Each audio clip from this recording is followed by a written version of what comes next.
quelques élus juste devant vous, devant nous.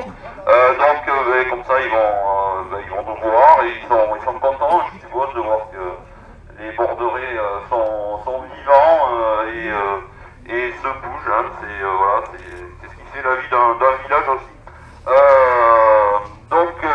Voici la déclaration du collectif des associations d'opposants à l'UTV 65. Donc, mesdames, messieurs, merci à toutes et à tous d'être venus vous rassembler en nombre. Merci à celles et ceux qui ont œuvré pour la réussite de ce rassemblement.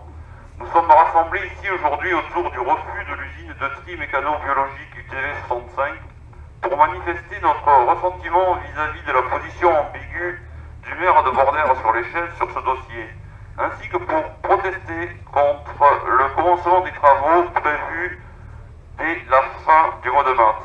Nous ne voulons pas de cette usine mettant en œuvre un mode de traitement des déchets générateur de nuisances avérées, vérifiées et répertoriées dont quelques milliers de personnes de Bordère, mais aussi du nord de Tarbes, de Bourg, d'Orlex, de Bazette et d'Ourbelille vont être victimes très rapidement après la mise en service à pleine charge. Cette installation représente un risque pour la santé publique en raison des rejets gazeux dans l'atmosphère ainsi que par l'introduction possible dans les sols d'un compost toxique, avec tous les risques que cela comporte pour la chaîne alimentaire et les générations futures. Cette installation représente un risque sérieux et sous-estimé pour la zone de captage des eaux potables d'Ourbelille, dont plus de 10 000 personnes dépendent. Rappelons qu'il est impossible actuellement d'avoir une ressource d'eau de substitution en cas de problème sur le captage.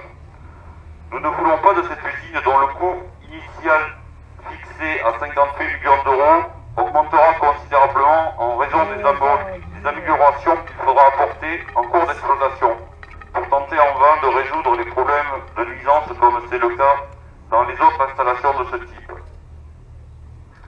Nous ne voulons pas de cette usine dont l'externalisation déjà programmée de près de 60% des déchets entrants qui ne seront pas valorisés par cette installation nous condamnera à des surcoûts liés aux norias de camions entre l'UTV et les lieux d'externalisation.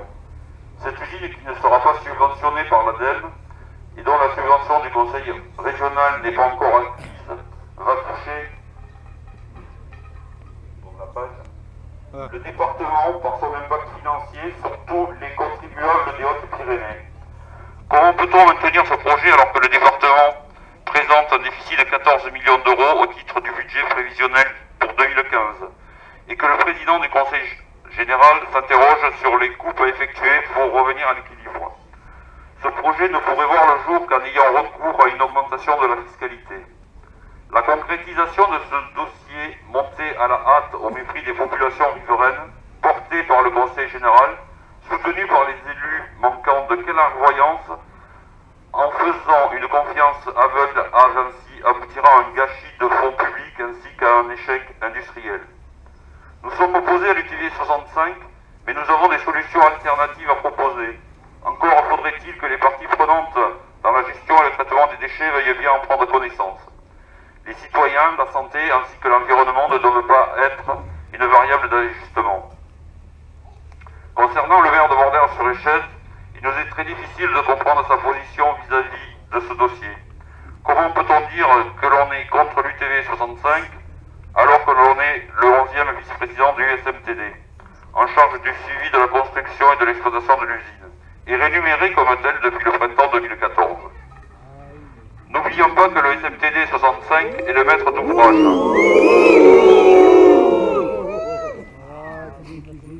Que peut-on penser de l'impartialité du maire de la commune alors qu'il est juge et parti sur ce dossier?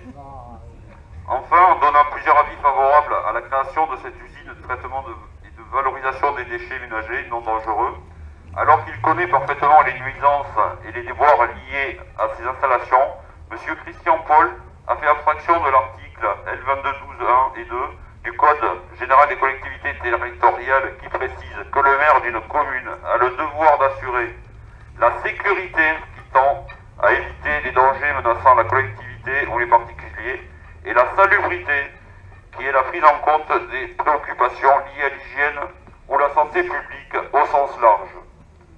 Aujourd'hui encore, nous réitérons notre requête. Nous demandons solennellement au maire de Bordères-sur-Échelle qu'il démissionne immédiatement de son poste de 11e vice-président du SMTD 65.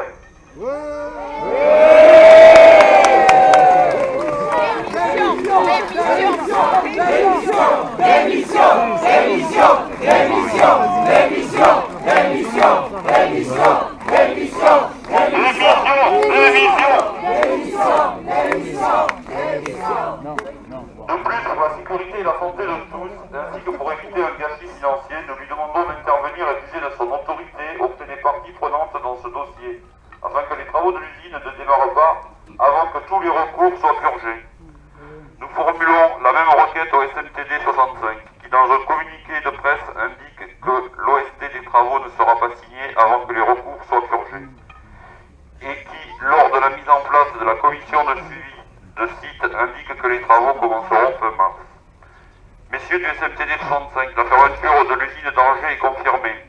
Ne misez pas sur la longueur de la procédure en cours au tribunal administratif, en espérant que la construction de l'usine soit achevée avant la fin de celle-ci et que vous ne puissiez pas être condamné.